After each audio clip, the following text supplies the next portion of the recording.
What we have on our hands today. Today is a good day. Finally checking out Hopsin, Alone with Me. Let's get into it.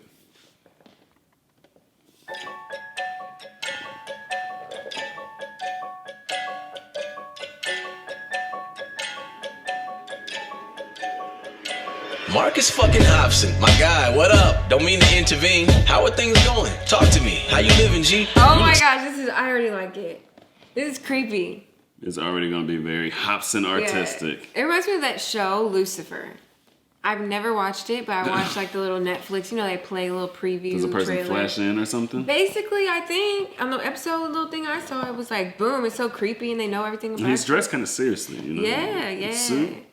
What? I can see how you think Lucifer because it's kind of reddish. Creepy. It's also creepy. And black. And dirty. My guy, what up? Don't mean to intervene. How are things going? Talk to me. How you living, G? You look so confused right now. Do you remember me? Cause I've been with you since a teen, fucking you up mentally. I love it, dude. Staying inside your head with a rent is free. I'm just here to make sure you keep all your crazy tendencies. Look at yourself in disbelief. Struggle with your identity. Stuck in depression until you diagnosed with it clinically.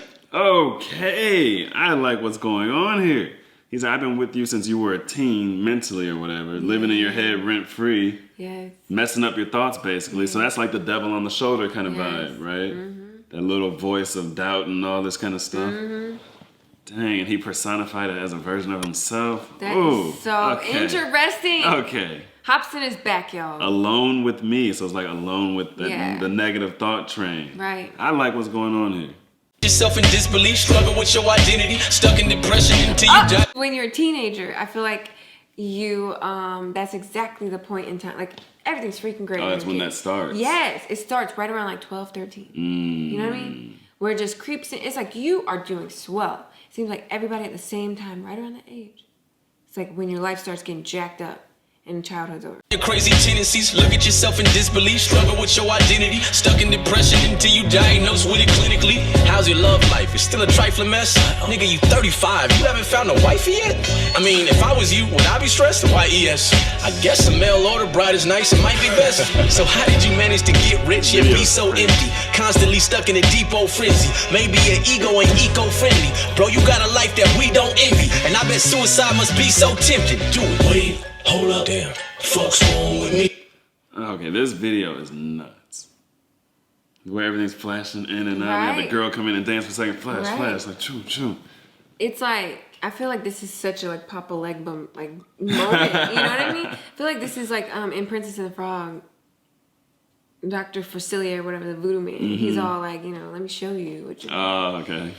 This is odd. I like it.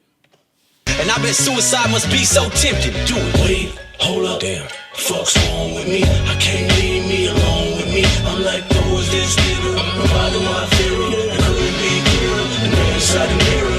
Wait, hold up. Shit, it's got control of me. I don't know who I'm supposed to be. I'm like, who is this nigga? I'm providing my theory. It couldn't be clearer. The man inside the mirror.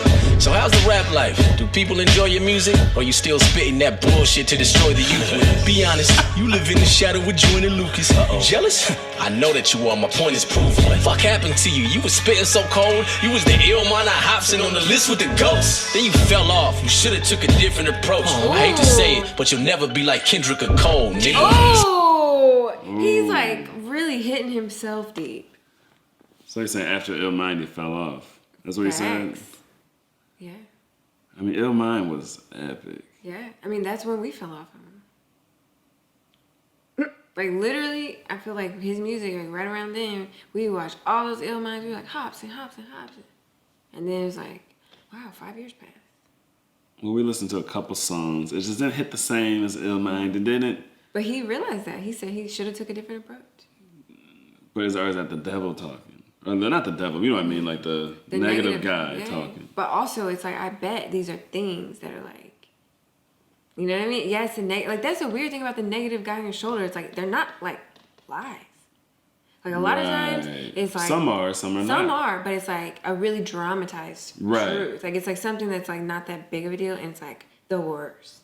See, I can't say if he fell off or not because we like after we watched all the Ill Minds, listened to a couple songs and then it's like we kind of disappeared. So I don't know if he fell off or not. Right. His songs could be getting more views. I don't know. I wasn't looking. But Right. based on our experience, it's like if a lot of people did that, then Yeah, probably did go in a little slump. Right. Right. Ooh. And his love life situation, I remember he was talking about that. Oh, I did keep up with that, like the hotel in Sydney and all that stuff. I was like, Yeah. oh, this is messy. Yeah, and then it's crazy. He's like, you're living in the shadow of Joyner Lucas. We haven't checked out Joyner Lucas yet. Yeah, I think I Right. may have heard a Joyner Lucas song once. I thought he had a song he was in a church or something. I don't know. But I don't remember any Joyner never heard Lucas. of I don't really keep up with him. I don't. He said he'll never be Kendrick or Cole. It's like, ooh. Like, I bet for an artist, it's like when you realize that, you know, you've become like niche famous and you're not like mainstream famous, how does that feel as an artist, you know? Right. Because it's like, you know, they all want to be like the top they want to be a Drake, like the top of the top of the top. So it's like, to find out like you're going to have a few million and not like 100 million. Right. I wonder if they're like, oh, this is enough though, I'm happy, or, you know what I mean? I'm doing what I love, I pay for my life with it, or like. I feel like human beings, it's never enough. Never. You know what I mean? Mm-hmm. You should've took a different approach. I hate to say it, but you'll never be like Kendrick or Cole, nigga. It's fucked up. That isn't fair, Marcus. I'm hoping that God will answer your prayers, Marcus. But even if he does, the chances are rare that you'll have hands in the air headlining Madison Square Garden. Nigga, put the mic down, don't you fight this fight. Cause you the corny rapper only weird white kids like. So every time the blogs post you, the comments gon' roast you. I would rather be dead than be caught living in your shoes. Wait, hold up, I'm tripping. Folks wrong with me, I can't leave me alone with me. I'm like, who is this nigga? And why do I fear him? It couldn't be clearer. The man inside the mirror. Wait, hold up, please stop. It's got control of me. I don't know who I'm supposed to be. I'm like, who is this nigga? And why do I fear him? It couldn't be clearer. The man inside the mirror. That's crazy. Ooh. I couldn't leave me alone with me. Yeah, I like this song. It's just so, I'm getting goosebumps because I feel like he's being like very real with himself. And this is like also, to me, the best portrayal of that realness, of like that voice in your head. Right? Because like, I'll try and say like the voice in my head sometimes. It's just like exaggerated and weird. But doing it on the spot and the reaction sometimes. It's not the same. Right. Like this is like, it's just the perfect portrayal of like how the voice in your head is. Like you were saying, it's like it's truthful, but it's exaggerated. It's so and, sinister. Like, right? And it's such a like caricature of who you truly are. Like he's always dressed way nicer. He's always looking like this voice has his stuff together. What's wrong with you? Right. You know? And it's like, I thought it was interesting too that he was, his sort of altar was like, you're the one that weird white kids like, this and this. And I'm like, I bet he gets that in hip hop. Like I bet he gets that sort of like Flame and Jonah and Reputation, you know what I mean? But hey, shout out to the weirdo. I feel like it's not just like, it's just like people who like underground and like a different angle, you know what I mean? Well, anything other than Like, mainstream is weird. right? But that's what the mainstream uses to make us weird people feel weird for liking it, but it's like, everybody like everything, whatever, everybody weird. You know what I'm saying? Right, I got an idea. I'll tell you how it works. It's gonna sound a little outrageous, but hear me out first. You turn your phone off for 2 weeks and start an outburst of worried family members, which leads to a local town search. But when they find you, you get inside of your crib with a letter that says goodbye to your kid. But you don't get to see him anyway, cause your ex is wildin' and shit. So in his little head, it's like you already died. It's a trip. While you reside in heaven or hell, whichever side that it is, your baby mom's will regret the shit she never tried to get fixed. If you're alive, chances are she'll never try to repent. I'm just trying to show you ways to exercise your revenge. All you want is love, right? Well, you gon' have to get some balls. Shoot your fucking brains out until they splat against the walls. I mean, it has to hit the blogs and all your fans to get involved, and you'll be missed cause people don't know what they have until it's lost. Hug your dad and kiss your mom before this transition is done into the new life. Your current one is trash, it isn't fun. Yeah, everybody got problems and we all fighting this big war, but your problems are different. You got nothing to live for. Hold up, folks. Okay, that's interesting. He's talking about his baby mama. He's talking about getting violent with people. Like, all the That was the different... craziest verse. It was like, sometimes when there's a lot going on, I literally like derp. You like lock up. Like, I literally like... I mean, he's basically talking about suicidal thoughts and then how the voice in his head justifies it too. Yeah. Like, your life is not worth living for, and then if you do kill yourself, people value more. They don't know what you have until you're missing. So it's like, I feel like this is why in those dark places, like the horrendous thoughts sound so good because they're justified with like a bunch of reasons that sound true. It's like, dang, like really, if he did die, people would actually value his music more. His Instagram following would probably triple, you know what I mean, or quadruple, because that always happens when someone dies. So it's like that's actually true, and it makes killing yourself sound better. You know what I mean? It's crazy the way it works. You know, it's nuts.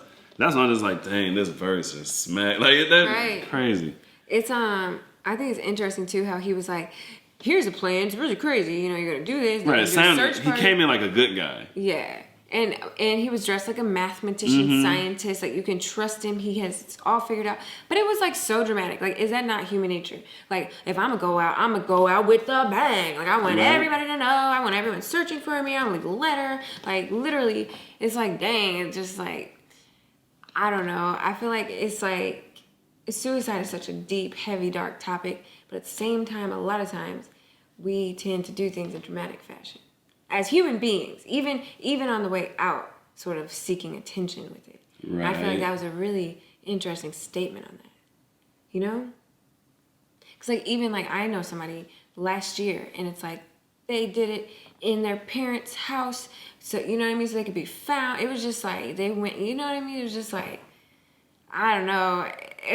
It's a weird topic because it's, like, sad, and it's, like, you know, a whole depression topic we could go into, but humans definitely tend to have a flair for the dramatic. It's like we don't only commit suicide just for relief. Also, like, it depends on the setup and like and a lot of times it's still even you know, a lot of times like some people do just do it straight up like to get out of their misery, but other people do a whole setup. And a lot kind of do it theatrically. I feel like this is a big commentary on just like the voice in your head is really dramatic, and like how you're gonna handle it. Like he's like talking about blowing people to smithereens. They got all these big old guns and stuff. It's like the human is quite the interesting specimen. Yeah, very creative. Big war, but your problems are different. You got nothing to live for. Hey, hold up, oh no, fuck's wrong with me? I can't leave me alone with me. I'm like, who is this nigga? I'm riding my Pharaoh. It couldn't be clearer. The man inside the mirror. Wait. Hold up, please stop. Stop controlling me. I don't know who I'm supposed to be. I'm like, who is this nigga? Why do I feel it? It couldn't be clearer. The man inside the mirror. What I'm thinking, what you're thinking is not the important thing. We are alive right now. That is the important thing. It is important that you focus on this fundamental sense of aliveness within you. And then you will see there is a natural distance between you and your thought process. You gotta be kidding. Once you create a little space between you and your mind, between you and your body, this is the end of suffering. Don't identify any thought as negative, because it's just a thought. Who told? Okay, this is definitely Sadhguru. That's Sadhguru. This is so... He went to Thailand, though. He's wearing his elephant pants, crazy. And he's like...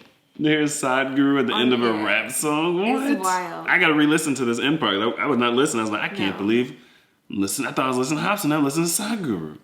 Right. Are you kidding me? It's like the switch up. It's like I want to hear what he's saying. Like, I caught a little bit of what he's saying. Like, I want to hear this. Yeah. You and your thought process. Once you create a little space between you and your mind, between you and your body, this is the end of suffering. Don't identify any thought as negative, because it's just a thought.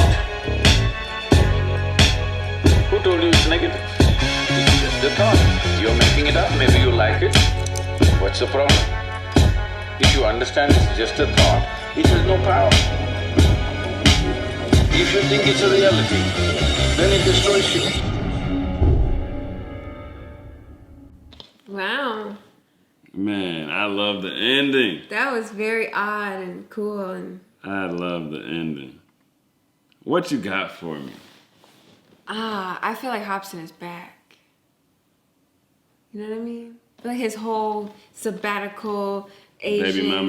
Baby mama drama all the way through his whole, like, go off in Asia and meditate with the elephants. I feel like that... Whatever he did for himself, it got him right to where at least now he's aware and he's able to make music about his, like, not his problems, but his own, like, kind of like way of reacting to his own problems. You know what I mean? I feel like the music that is always so much more potent is that stuff people can relate to. Like, not just you complaining about your stuff, but like you saying stuff that is like, I do that too, but with my own stuff. I thought that Sadhguru part of the end was crazy. It was nice. You know what I mean? Like saying like don't identify with the thought or don't label the thoughts as negative. They're just thoughts. You know what I mean? It's like I don't know. I'm trying to get the whole message here, but it's something like whatever Hopsin has been doing, listening to Sadhguru, other mystics, and things like that. He learned how to like I want to say destroy the negative thought with the grenade at the end. You know what I mean? Right. But I don't know if destroy is the right word because basically I feel like what Sadhguru was saying is like. Don't give those thoughts energy. Don't be like, oh, it's a negative thought. I hate this thought. Like, don't feed it energy kind of thing. Yeah. So I feel like we kind of just let it dissipate. Oh, there's a thought. Oh, you suck. You're never going to be anything. You should kill yourself because then you'll be even more famous if you do. People realize your worth. It's like, oh, that's just a thought. Oh, that was a thought I just had. You know what I mean? Instead of like investing into the thought with negative energy. I feel like something like that, Hopsin has learned how to just let his negative thoughts come and go. You know what I mean? So like symbolically, it's destroying them with the grenade. I think that's kind of interesting though. Like the whole, it's just a thought. It's not positive or negative. Thoughts are thoughts. You don't have to label them positive or negative. Yeah, because when you label it, it does. Like if I say, oh, I hate doing taxes, that's a negative thought. You need to not hate doing it. And then it's like this whole push-pull thing where it's like, you're wasting so much energy. Right. Wow. I liked it. That was cool. I liked it. I feel like it went from I'm afraid to leave me alone with me to at the end he learned how to be alone with himself. You know what I mean? But the whole song is about being afraid to leave me alone with me, all the negative stuff, and at the end it was like, oh, a message. He learned how to dismiss the negative thought. Right. That was cool. And so I like this song. That was cool. I like what Hopsin's doing here. Yeah. We knew we were gonna like as soon as he came in with the little devil suit, like just hey Marcus. Oh, this song's gonna be good. This is gonna be good. Definitely. All right. If you wonder why we're at a different setting, we're in New Orleans, visiting Lex's mom. Haven't been here in over a year. Pandemic problems. All right, thanks for kicking it on the couch with us. Especially if you made it to the end, you're a real one. We appreciate all the love and support you guys have been showing us. Let us know your take on this video down below in the comments. We appreciate you. That's a wrap. I don't know. Tell me, man, what do you know? What do you know? Me and my boys on the road. We to go. She told me, boy, you to go. Like, I don't know. But I don't know.